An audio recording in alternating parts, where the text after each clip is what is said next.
Hello दोस्तों, Ram Lakhan education अड्डा YouTube channel में आपका स्वागत है।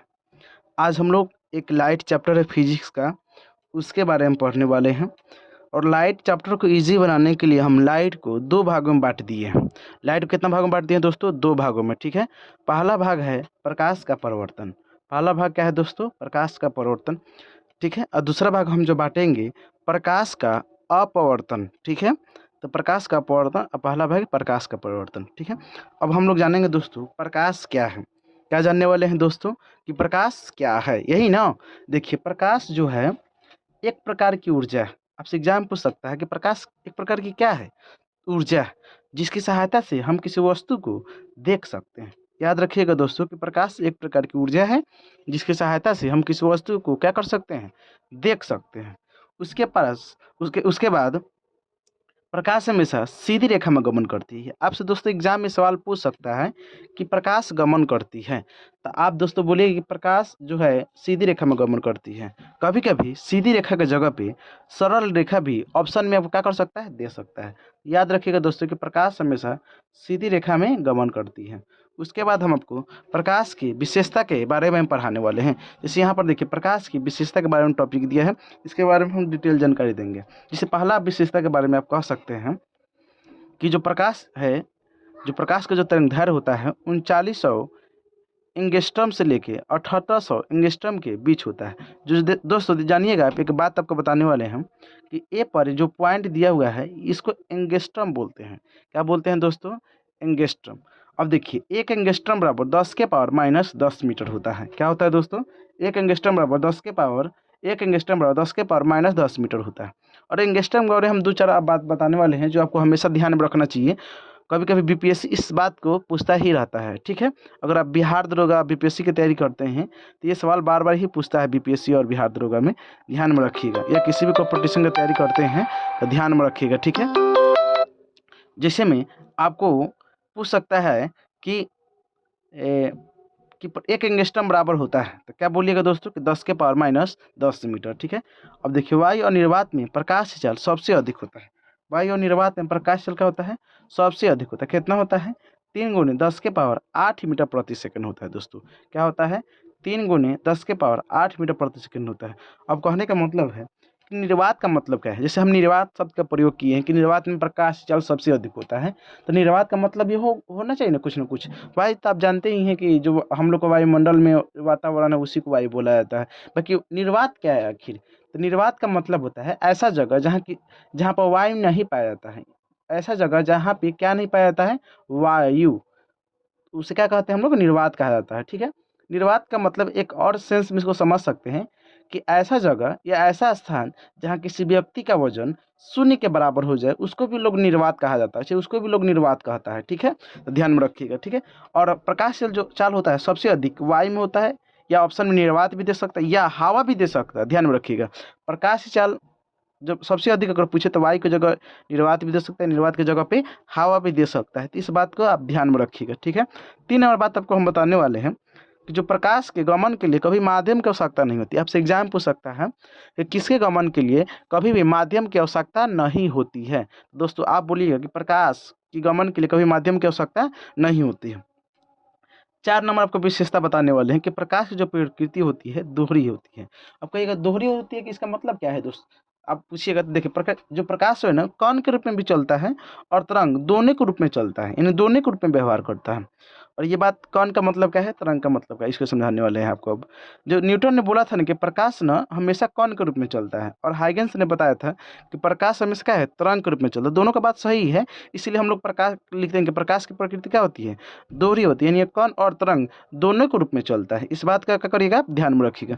5 नंबर बात आपको बताने वाले हैं कि प्रकाश जो है ना एक अनुप्रस्थ तरंग है। कभी कभी एग्जाम में भी पूछ देता है कि प्रकाश किस प्रकार का तरंग है, तो अनुप्रस्थ तरंग है। जब हम आपको तरंग चैप्टर पढ़ाएंगे उसमें आपको बताएंगे अनुप्रस्थ तरंग क्या है, अनुदैर्ध्य तरंग क्या है, इसके बारे में पूरा जानकारी देंगे, ठीक है। उसको भी डिटेल में पढ़ाएंगे। जैसे हम अभी आपको प्रकाश जो है ना पूरा डिटेल पढ़ा रहे हैं, उसी प्रकार पूरा हम तरंग आपको डिटेल पढ़ाएंगे, ठीक है। चलिए, प्रकाश जो एक अनुप्रस्थ तरंग है जो विद्युत चुम्बकीय तरंग के रूप में संचारित होता है। कहने का मतलब है कि प्रकाश अनुप्रस्थ तरंग है, बाकी विद्युत चुम्बकीय तरंग के रूप में चलता है। अब से एग्जाम पूछ दे कि प्रकाश किस प्रकार का तरंग है, तब बोलिएगा दोस्तों आप कि जो प्रकाश है ना, एक अनुप्रस्थ तरंग भी है और विद्युत चुम्बकीय तरंग, दोनों तरंग है। ठीक है, इस बात को आप करिएगा, ध्यान में रखिएगा। प्रकाश जो है अनुप्रस्थ तरंग भी है और विद्युत चुम्बकीय तरंग दोनों भी है। ठीक है, अगला देखिएगा, जिस माध्यम प्रकाश की चाल अधिक होती है उस माध्यम का अपवर्तनांक कम होता है। कहने का मतलब है कि दो का माध्यम लेते हैं, अगर दोनों माध्यम में प्रकाश चल जिसमें अधिक होगा, नहीं जिसमें प्रकाश चल का होगा अधिक होगा, उस माध्यम का जो अपवर्तनांक का होता है कम होता है। कहने का मतलब है कि एक वायु ले लीजिए और दूसरा का ले लीजिए जल। अगर वायु में प्रकाश चल अधिक है, इसका ही अपवर्तनांक का होगा कम। कहने का मतलब यही था इसका कि जिस माध्यम प्रकाश चल अधिक होता है उस माध्यम का अपवर्तनांक कम होता है, तथा जिस माध्यम में प्रकाश चल कम होता है होगी उस माध्यम का अपवर्तनांक क्या होगा, अधिक होगा। ये बात समझ गए होंगे आप लोग। चलिए, अब आपको बताने वाले हैं 7 नंबर विशेषता। 6 नंबर तक विशेषता आप याद रखे होंगे। देखिए, इस वीडियो को अगर आप अच्छा से देख लेते हैं तो हर साल बीपीएससी या बिहार दुर्ग या किसी भी कॉम्पिटिशन की तैयारी करते हैं तो लाइट चैप्टर से 2 या 3 क्वेश्चन आता ही है, या 4 क्वेश्चन, कभी कभी 5 क्वेश्चन भी पूछ देता है। ठीक है, तो इसको ध्यान में रखें, पूरा डिटेल में ही अगर ये वीडियो देख लेते हैं तो कोई भी बुक पढ़ने की जरूरत नहीं, क्योंकि पूरा ही बुक घटना चक्र, क्राउन से ही ये पूरा नोट्स बनाया गया है। 2-4 कोचिंग के नोट्स के माध्यम से भी ये नोट्स बनाया गया है। ठीक है, चलिए हम लोग 7 नंबर पढ़ते हैं हम लोग कि भिन्न भिन्न माध्यमों में प्रकाश की चाल भिन्न भिन्न होती है। इसका कहने का मतलब है कि अलग अलग जो माध्यम होता है, जैसे वायु हो गया, हवा हो गया, निर्वात हो गया, उसमें जो प्रकाश की चाल होती है ना, अलग अलग होती है। आप एग्जाम में ये भी पूछ सकता है कि अलग अलग माध्यम में या भिन्न भिन्न माध्यम में प्रकाश की चाल होती है, तो आप ये नहीं मार दीजिएगा समान, वहाँ पर मारिएगा असमान, यानी कहने का मतलब भिन्न भिन्न। ठीक है, ये बात ध्यान में रखिएगा।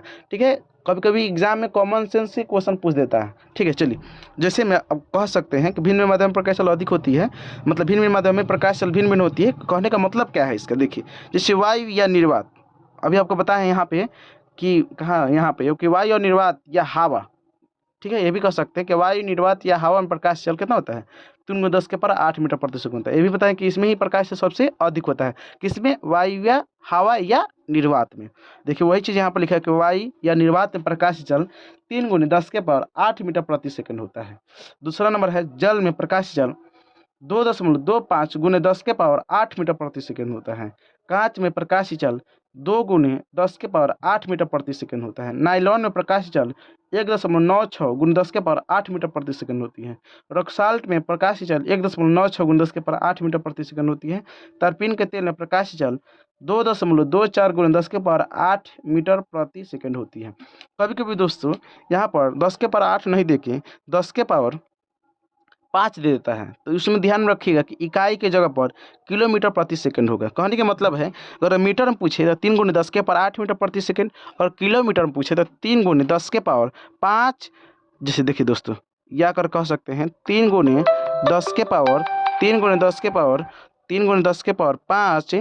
किलोमीटर प्रति सेकंड। ठीक है, ध्यान में रखें, 3×10⁸ 10⁵ किलोमीटर प्रति सेकंड। ठीक है, उसके बाद है प्रकाश का जो वेग है, गाना जो है रोमर ने किया था। प्रकाश के वेग का गाना किसने किया था, रोमर ने किया था। इसके बाद फिजो, ब्राडली, फोकाल्ट आदि ने किया था। ठीक है, ध्यान, आपसे बार बार बीपीएससी ये भी सवाल पूछ सकता है, या बहुत सारे कॉम्पिटिशन के एग्जाम में सवाल पूछा हुआ है कि प्रकाश के वेग की गाना किसने किया था, तो रोमर ने किया था। उसके बाद किसने किया था, फिजो, ब्राडली, फोकाल्ट और सब व्यक्ति ने किया था। बाकी 2-3 व्यक्ति की याद रखिए कि रोमर था, एक फिजो था, ब्राडली था और फोकाल्ट आदि ने किया था। उसके बाद प्रकाश का जो रंग का कारण है उसका आवृत्ति होता है। प्रकाश का रंग का कारण का होता है उसका आवृत्ति। यहाँ पर लिखे हैं कि प्रकाश का रंग का कारण उसका है आवृत्ति। चलिए, उसके बाद आप नोट के बाद ये ध्यान में रखिए कि जो सूर्य का प्रकाश है पृथ्वी तक आने में 8 मिनट 20 सेकंड लगता है।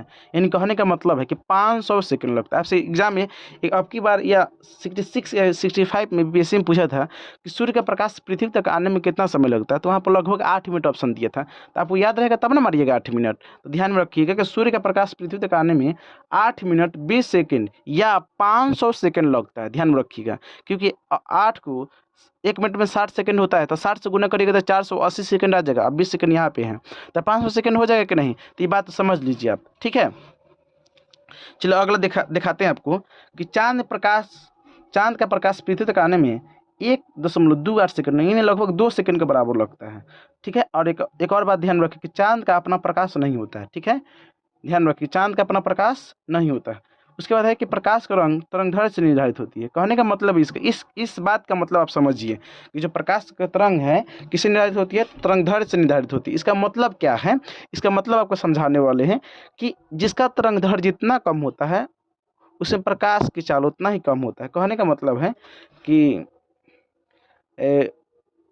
उसके बाद आप कह सकते हैं कि प्रकाश का रंग इतना ध्यान में रखिएगा कि जो प्रकाश का रंग है ना तरंगदैर्घ्य से निर्धारित होती है। जितना तरंग कम होगा उसका प्रकाश का रंग उतना ही मध्यम होगा, और जितना तरंगदैर्घ्य अधिक हो उसमें प्रकाश का रंग उतना ही थोड़ा गाढ़ा टाइप का होगा। ठीक है। इन नोट के बाद अगला देखने वाले कि प्रकाश एक अनुप्रस्थ तरंग है जो ध्रुवों को शीत करता है। ठीक है, तो आपको तरंग बताएंगे कि अनुदैर्घ्य तरंग का ध्रुवण नहीं होता है और अनुप्रस्थ तरंग का ध्रुवण होता है, यही है। और ध्रुवण का मतलब उसी चैप्टर में आपको समझाएंगे। चलिए प्रकाश स्रोत के बारे में हम लोग पढ़ते हैं। जिस वस्तु से प्रकाश निकलती है उसे प्रकाश स्रोत कहते हैं। ध्यान रखिएगा कि जिस वस्तु से क्या निकलती है, प्रकाश निकलती है, उसे क्या कहते हैं, प्रकाश स्रोत कहते हैं। अब देखिए प्रकाश के आधार पर कुछ वस्तुओं के प्रकार भी है जो आपको ध्यान में रखना चाहिए। जिसे प्रदीप्त या दीप्तमान वस्तु, क्या है, प्रदीप्त या दीप्तमान वस्तु, वह वस्तु जो प्रकाश को उत्सर्जित करती है उसे प्रदीप्त वस्तु कहते हैं। जैसे सूर्य, सूर्य देखिएगा थी प्रकाश देता है कि नहीं, यह जलता हुआ बल्ब भी कह सकते हैं आप, जो प्रकाश का करता है उत्सर्जित करता है। उसके बाद आपको 2 नंबर बताने वाले हैं कि अप्रदीप्त या अदीप्तमान वस्तु। अप्रदीप्त या अदीप्तमान वस्तु, अप्रदीप्त या अदीप्तमान वस्तु क्या है, तो वह वस्तु जो प्रकाश को उत्सर्जित नहीं करता है उसे अप्रदीप्त वस्तु कहते हैं। जैसे चांद या कुर्सी। आप कहेंगे सर चांद कैसे नहीं प्रकाश देता, हम तो देखे हैं कि वो चांद प्रकाश देता है। तो दोस्तों ध्यान में रखिएगा जो चांद का होता जो प्रकाश होता है वो खुद का नहीं होता है, वो सूर्य के प्रकाश जो होता है उस पर पड़ता है तो उससे परिवर्तित होकर हम लोग को सूर्य चांद चमकता हुआ दिखाई देता है। तो ध्यान में रखिएगा चांद का अपना प्रकाश नहीं होता। चांद एक अप्रदीप्त वस्तु है। एग्जाम ये पूछ सकता है कि चांद कैसी वस्तु है, तो वहाँ आप गड़बड़ाइएगा नहीं। चांद एक अप्रदीप्त वस्तु है, जैसे कुर्सी भी हो गई, सब प्रकाश उकाश नहीं देता है। चलिए 3 नंबर बताने वाले हैं, पारदर्शी या पारदर्शक वस्तु। तो वह वस्तु जिससे प्रकाश आसानी से पार कर जाए उसे पारदर्शी वस्तु कहते हैं। जैसे कांच, पानी, हवा, इसमें आप लाइट बारिएगा तो प्रकाश क्या करता है, आसानी से पार कर जाता है। लिखा हुआ है अपारदर्शी या अपारदर्शक वस्तु, वह वस्तु जिनसे प्रकाश आसानी से नहीं पार कर सके उसे अपारदर्शी पदार्थ कहते हैं या वस्तु कहते हैं। जैसे कुर्सी, टेबुल से प्रकाश आसानी से पार नहीं करता है। और 5 नंबर देखते हैं हम लोग, प्रभासी या अपारदर्शक वस्तु। प्रभासी या अर्धपारदर्शक वस्तु या पदार्थ, वे पदार्थ जिनसे प्रकाश के छोटे से भाग पार करता है उसे प्रभासी पदार्थ कहते हैं। जैसे रक्त, दूध, बैलून का रबर, आंख का पलक, ETC। चलिए उसके बाद हम ये टॉपिक खत्म हो गया। अगला टॉपिक के बारे में पढ़ने वाले प्रकाश का किरण क्या है, इसके बारे में पढ़ने वाले हैं। एक सरल रेखा पर चलने वाले प्रकाश को प्रकाश का किरण कहते हैं। ठीक है, उसके बाद आपको किरण पुंज के बारे में बताने वाले हैं। किरणों की समूह को किरण पुंज कहते हैं। किरणों की समूह को किरण पुंज कहते हैं। यह 3 प्रकार का होता है, अपसारी किरण पुंज, अभिसारी किरण पुंज और समानांतर किरण पुंज, यानी पैरेलल बीम। ठीक है, देखिए अपसारी किरण पुंज क्या है, वह किरण पुंज जिससे प्रकाश एक बिंदु से निकलकर फैलती चल जाती है उसे अपसारी किरण पुंज कहते हैं। जैसे देखिए प्रकाश यहाँ पर जो देखिए एक बिंदु से क्या कर रहा है, निकल कर फैल रहा है कि नहीं, तो वही चीज बोले हैं कि अपसारी किरण पुंज वह किरण पुंज जिससे प्रकाश से एक बिंदु से निकल करती है फैलती चल जाती है उसे क्या कहते हैं, अपसारी किरण पुंज कहते हैं। चलिए अगला आपको बताने वाले हैं अभिसारी किरण पुंज के बारे में। दोस्तों क्या बताने वाले हैं, अभिसारी किरण पुंज के बारे में। तो वह किरण पुंज जो एक बिंदु से आकर मिलती है उसे अभिसारी किरण पुंज कहते हैं। जैसे देखिए एक बिंदु पर मिल रहा है कि नहीं, ये कौन सा किरण पुंज होगा दोस्तों, अभिसारी किरण पुंज होगा। समानांतर किरण पुंज के बारे में जानने वाले हैं कि वह किरण पुंज जो एक दूसरे के समानांतर होती है समानांतर किरण पुंज कहते हैं। जैसे सूर्य से आती प्रकाश की किरण देखिए एक दूसरे का होती है समानांतर, ये कैसे हो सकता है कि सूर्य से आती प्रकाश किरण समानांतर किरण पुंज माना जाता है। इस बात को आप आसानी पूर्वक समझिए कि अगर कहीं कोई लाइट बहुत दूर पर स्थित है और वहां से प्रकाश आ रहा है तो समझ सकते हैं कि वह एक समानांतर किरण पुंज ही होगा। चलिए अगला हम आपको बताने वाले प्रकाश का प्रकीर्णन क्या है। तो प्रकाश के प्रकीर्णन यहाँ पर परिभाषा लिखे हैं, आपको शॉर्ट कर समझाते हैं। जो प्रकाश जब किसी कोण में पड़ता है और वहां से चारों भाग में बढ़ जाता है, क्या करता है, चारों भाग में क्या करता है, बढ़ जाता है। यहाँ से समझ सकते हैं कि प्रकाश किसी बिंदु पर है, वो चारों भाग में क्या कर रहा है, बढ़ जा रहा है, क्या कर रहा है, बढ़ जा रहा है, तो उसको कह सकते हैं प्रकाश का प्रकीर्णन। इंग्लिश में कह सकते हैं स्कैटरिंग ऑफ लाइट। अब देखिए यहाँ पर भाषा लिखेंगे जब प्रकाश सूक्ष्म कोण में पड़ता है तो वे कौन उन्हें पड़ने वाले प्रकाश से कुछ ऊर्जा को अवशोषित चारों ओर फैलाता है, इस घटना को प्रकाश का प्रकीर्णन कहते हैं। समझ के होंगे। अब ये तो कुछ किताबी लोग जो कि आपको सिंपल बताते हैं और बताया हुआ है कि प्रकाश किसी कोण पर चारों भाग में बढ़ने की घटना को प्रकाश का प्रकीर्णन कहते हैं। ये बात समझ गए। उसके बाद देखिए बैंगनी रंग का प्रकीर्णन सबसे अधिक एवं लाल रंग का प्रकीर्णन सबसे कम होता है। ये ऑब्जेक्टिव बीपीएससी के थ्रू सब्जेक्टिव बहुत भी है, ध्यान रखिए। पूछ सकता है किस रंग का प्रकीर्णन अधिक होता है, तो बैंगनी रंग का। किस रंग का प्रकीर्णन कम होता है, तो लाल रंग का। ध्यान रखिए, तो बैंगनी रंग का प्रकीर्णन अधिक होता है और लाल रंग का प्रकीर्णन कम होता है। चलिए और प्रकाश के प्रकीर्णन के कारण घटने वाली घटना है, इसको और ध्यान रखिए, इसे तो और सवाल पूछता ही है, VBI है ये। ठीक है, चलिए प्रकाश के प्रकीर्णन के कारण घटने वाली घटना है। जैसे पहला बोल सकते हैं आकाश का रंग नीला दिखाई देना। आपसे पूछ देगा आकाश का रंग नीला दिखाई देना कौन सा घटना कारण घटता है, तो दोस्तों आप बोलिएगा कि यह आकाश का रंग नीला प्रकाश के प्रकीर्णन कारण दिखाई देता है। चलिए सूर्योदय सूर्यास्त के समय सूर्य कभी देखिए लाल भी दिखाई देता है। इतना बात आप देख भी किए होंगे, जब सूर्य उगता है तो उसमें सूर्य लाल दिखाई देता है, जब डूबता भी है तो लाल दिखाई देता है। तो कौन घटना कारण दिखाई देता है, तो प्रकीर्णन कारण दिखाई देता है। ध्यान रखिए। उसके बाद 3 नंबर समुद्र रंग नीला दिखाई देना। समुद्र रंग क्या दिखाई देना, नीला दिखाई देना, ये भी प्रकाश के प्रकीर्णन के कारण ही होता है। 4 नंबर देखिए बादलों का सफेद दिखाई देना, ये भी प्रकाश के प्रकीर्णन कारण। तो एग्जाम में बार बता रहे हैं कि जब सवाल पूछ देगा कि समुद्र नीला बादल का सफेद दिखाई दे कौन सा घटना कारण घटता है, तो प्रकीर्णन याद रखिए, प्रकाश का प्रकीर्णन। आपसे ऑप्शन में प्रकीर्णन भी दे देगा, अपवर्तन भी दे देगा या परिवर्तन प्रकीर्णन या अपवर्तन भी दे सकता है, तो प्रकीर्णन आप करिएगा। उसके बाद है कि चंद्रमा के तल से आकाश काला दिखाई देना। अब ऐसे क्या होता है कि हम लोग का आकाश नीला है और वहाँ से आकाश काला दिखाई देता है। कहने का मतलब है कि चंद्रमा पर जो है वायुमंडल नहीं होता है, तो इसलिए वहाँ से आकाश क्या दिखाई देता है, काला दिखाई देता है। सवाल ये भी पूछ सकता है कि अगर पृथ्वी पर वायुमंडल नहीं रहता तो आकाश कैसे दिखाई देता है? तो सर कहते हैं कि सर पृथ्वी पर वायुमंडल नहीं रहता तो हम लोग आकाश जो है नीला की जगह पर काला दिखाई देता है। तो ध्यान में रखिए, इसलिए चंद्रमा के से आकाश क्या दिखाई देता है, काला दिखाई देता है। उसके बाद 6 नंबर, खतरे एवं रेलगाड़ी का सिग्नल का रंग लाल होना चाहिए। खतरे जो खतरे का संकेत क्या होता है, लाल होता है। वो भी प्रकाश के प्रकीर्णन के कारण ही रखा जाता है खतरे का संकेत लाल, क्योंकि जो लाल रंग का बताएं कि तरंग क्या होता है, कम होता है, और प्रकीर्णन मतलब लाल रंग का तरंग अधिक होता है, प्रकीर्णन क्या होता है, कम होता है, जिसका हमको हादसा में भी दिखाई देता है। इसलिए खतरे का जो संकेत होता है क्या होता है, लाल होता है। चलिए 7 नंबर, यांत्रिक क्षेत्र प्रकाश काला दिखाई देता है। पूछ सकते हैं कि यांत्रिक क्षेत्र प्रकाश काला क्यों दिखाई देता है, तो वही बोलेगा प्रकाश की प्रकीर्णन का। तो 7 को बता दिए हैं। चलिए 8 नंबर बताते हैं यहाँ से।